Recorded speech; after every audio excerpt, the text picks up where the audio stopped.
Degree 2 psychology honours.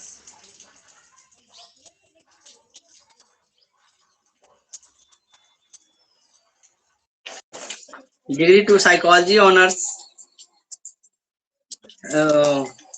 आज psychopathology का class है।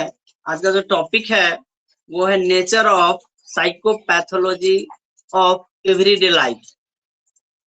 दैनिक जीवन के मनोविकृतियों के स्वरूपों का वर्णन। दैनिक जीवन के मनोविकृतियों के स्वरूप के बारे में आज की क्लास में आप लोग जानेंगे।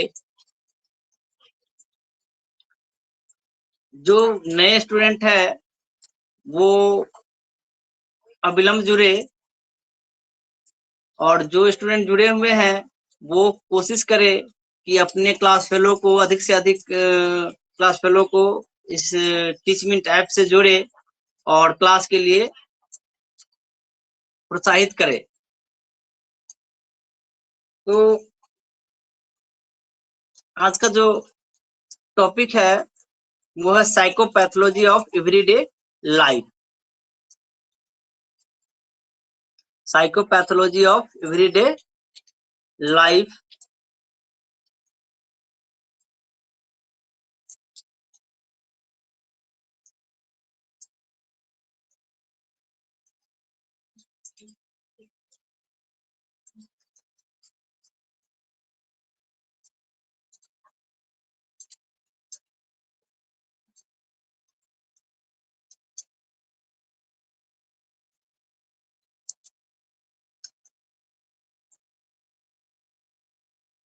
Nature of psychopathology of everyday life.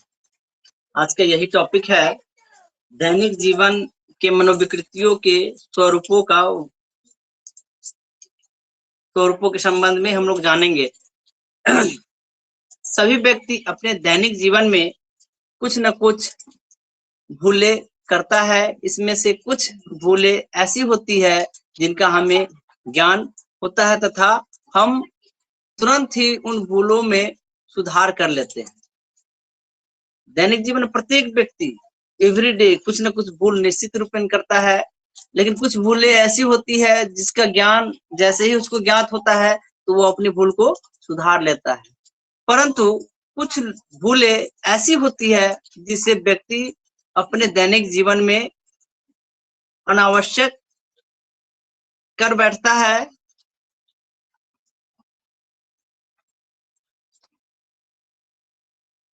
अनावश्यक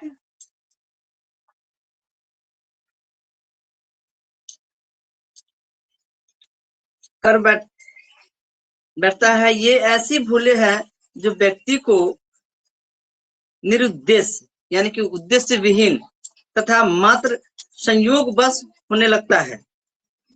यानी कि उद्देश्यहीन और संयोग बस वो होने लगता है। समझ में आ रहा है? फ्राइड के अनुसार ऐसी भूलें अनायास नहीं होती है बल्कि उनका कारण होता है। फ्राइड ने कहा कि यह जो भूलें हैं वो अकारण या अनायास नहीं होता है, उसके पीछे कोई ना कोई कारण निश्चित रूप से होता है। यह फ्राइड का कथन है।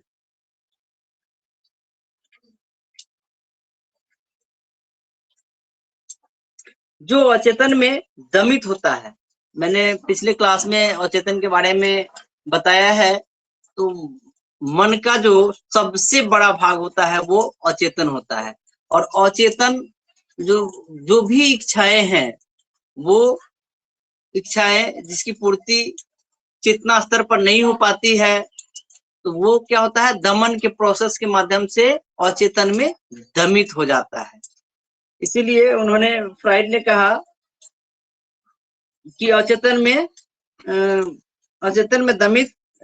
दमित हो जाता है। अचेतन में दमित विरोधी विचार, कामुक इच्छाएं, अतृप्त इच्छाएं, आक्रामक प्रवृत्तियां ही इन भूलों का कारण होता है।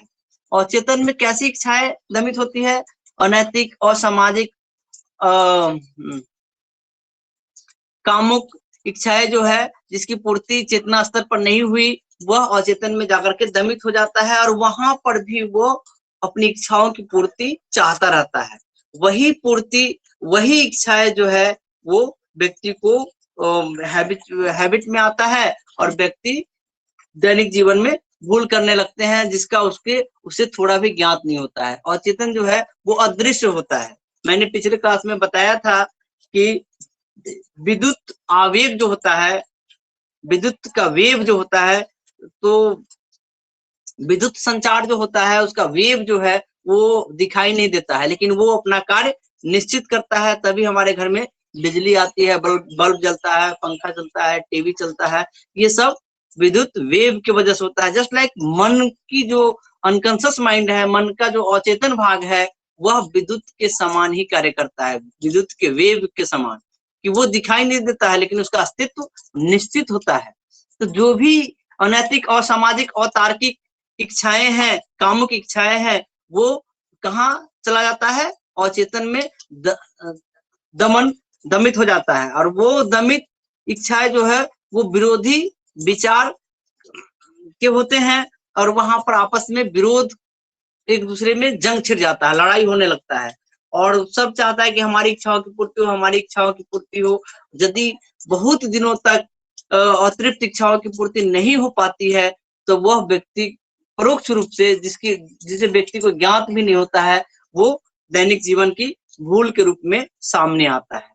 और जब भी वो कहीं कोई भाषण देता है, किसी से बात करता है, या फिर कोई सामान भूल आता है, तो उसके पीछे कहीं ना कहीं उसके अचेतन मन का काम होता है। इसीलिए फ्राइड ने कहा कि यह दैनिक जीवन की जो भूले है वो अनायास नहीं होता है और कारण नहीं होता है, उसका कहीं न कहीं कोई न कोई कारण निश्चित होता है।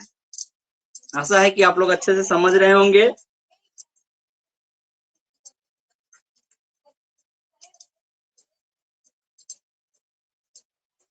अचेतन में दमित ऐसी प्रवृत्तियां इन भूलों द्वारा चेतन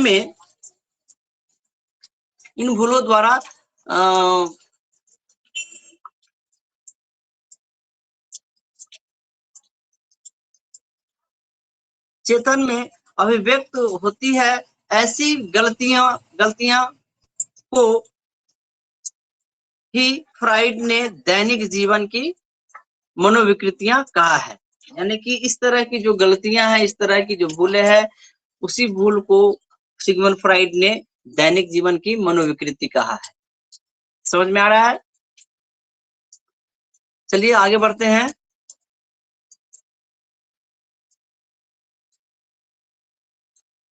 फ्राइड ने अपनी पुस्तक साइकोपैथोलॉजी ऑफ एवरीडे लाइफ, जो प्रकाशित हुआ था 1914 ईस्वी में, उसमें इन विकृतियों का विस्तृत वर्णन किया है। इन मनोविकृतियों में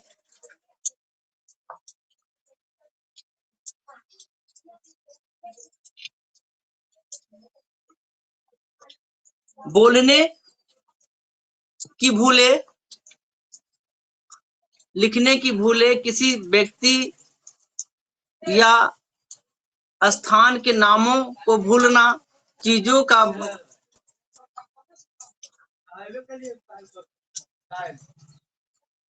को इधर उधर रखने की भूलें, पहचानने की भूलें, छपाई की भूलें, अनजाने में की गई क्रियाएं आदि प्रमुख है।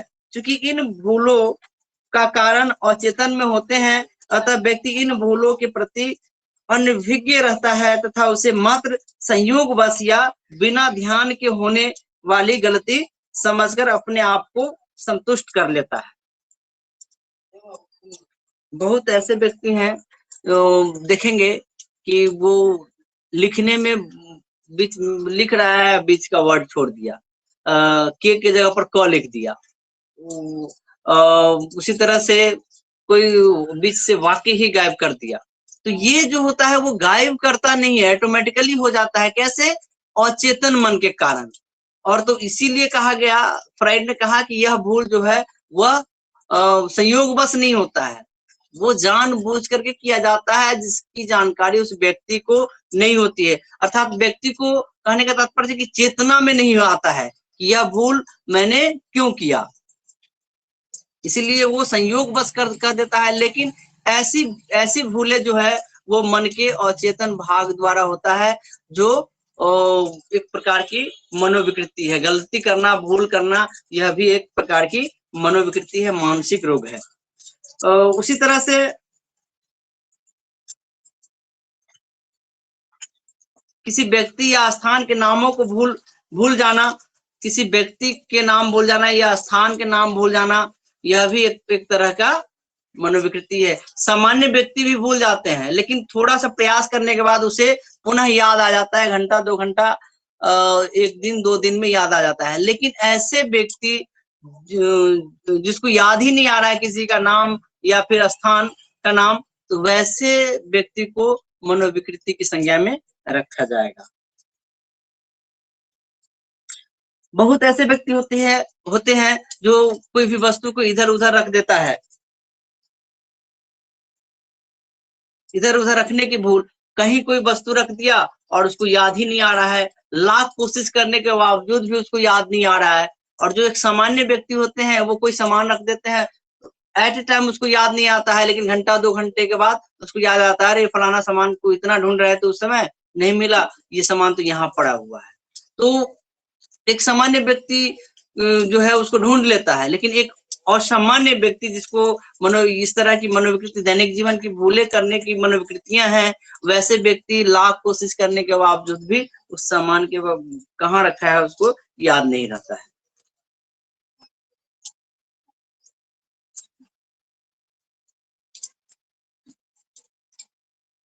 पहचानने की भूले, छपाई की भूले। अब किसी वस्तु, व्यक्ति, स्थान को गया हुआ है, देखा है, फिर भी उसको पहचान नहीं रहा है, पहचानने से इनकार कर देता है, और इस तरह की भूल, लाख कोशिश करने के बावजूद भी उसको याद नहीं आता है।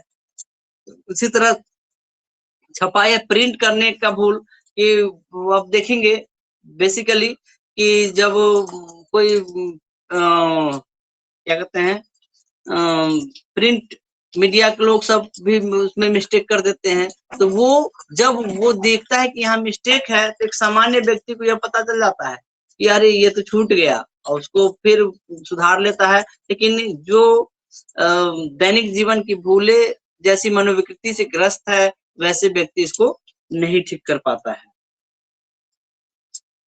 क्योंकि इन भूलों का कारण अचेतन में होता है। अतः व्यक्ति इन भूलों के प्रति अनभिज्ञ या अनभिज्ञ रहता है, तथा उसे मात्र संयोगवश या बिना ध्यान के होने वाली गलती समझकर अपने आप को संतुष्ट कर लेता है।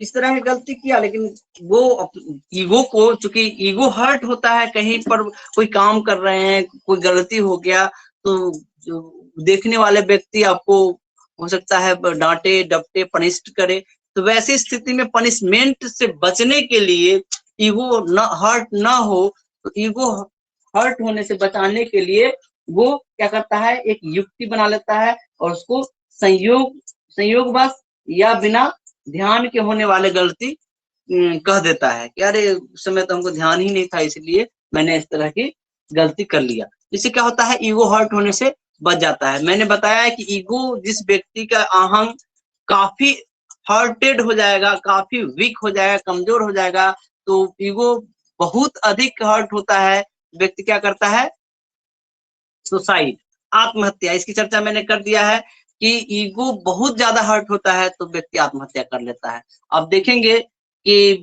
एग्जामिनेशन में बच्चे फेल्योर हो जाते हैं और उसका ईगो काफी हर्ट हो जाता है, तो क्या करता है, आत्महत्या कर लेता है, फांसी लगा लेता है, जहर खा लेता है, या फिर किसी दूसरी तरह के सुसाइड कर लेता है।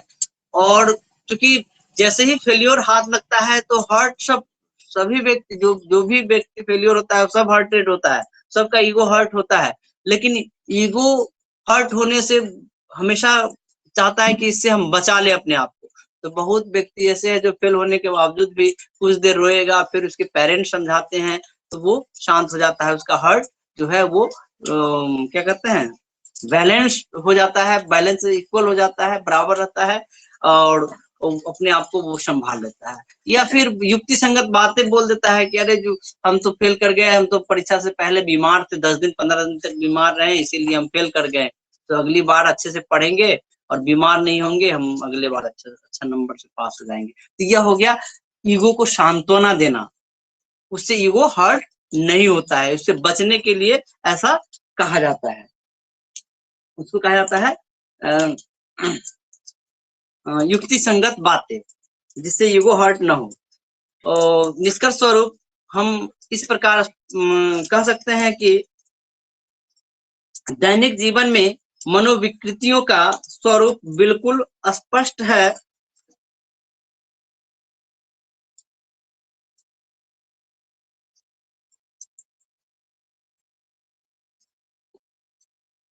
बिल्कुल स्पष्ट है। फ्राइड के अनुसार ऐसी भूलें अपने आप नहीं होती है, बल्कि अचेतन में दमित कामुक और तृप्त इच्छाओं के कारण होती है, जिसका आभास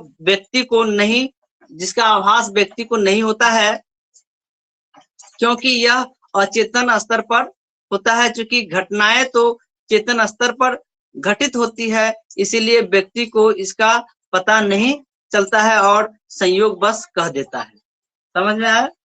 कहने का तात्पर्य है कि दैनिक जीवन की जो भी भूलें हैं, उसके पीछे किसका हाथ होता है? अचेतन का हाथ होता है। अचेतन का हाथ क्यों? क्योंकि वैसी इच्छा है जो अतृप्त है, अनैतिक है, असामाजिक इच्छा है की पूर्ति नहीं होगी, जो तो वो क्या हो जाएगा? अतृप्त, उसकी तृप्ति नहीं हुई, अतृप्त इच्छा है।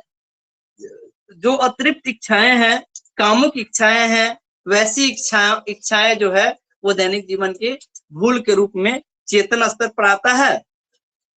और जैसे ही गलती करता है तो उस व्यक्ति को पता चल जाता है कि हमने ये गलती कर दिया, और वो जवाब क्या देता है कि संयोग बस यह छूट गया, यह गलती हो गया। लेकिन वो संयोग बस नहीं होता है, फ्राइड के कथनानुसार वह अचेतन मन के द्वारा होता है। ऐसा है कि आप लोग अच्छे से इसको समझे होंगे। किसी प्रकार की कोई भी दिक्कत हो, कोई भी परेशानी हो, समझने में प्रॉब्लम हुआ हो, तो नेक्स्ट क्लास में 10 मिनट मैं केवल और केवल डिबेट के लिए देता हूँ, प्रॉब्लम रखने के लिए देता हूँ। जो भी प्रॉब्लम होता है उसको सॉर्ट आउट करता हूँ, फिर अगले टॉपिक पर चर्चा करते हैं। धन्यवाद क्लास में अपने लिए समय देने के लिए।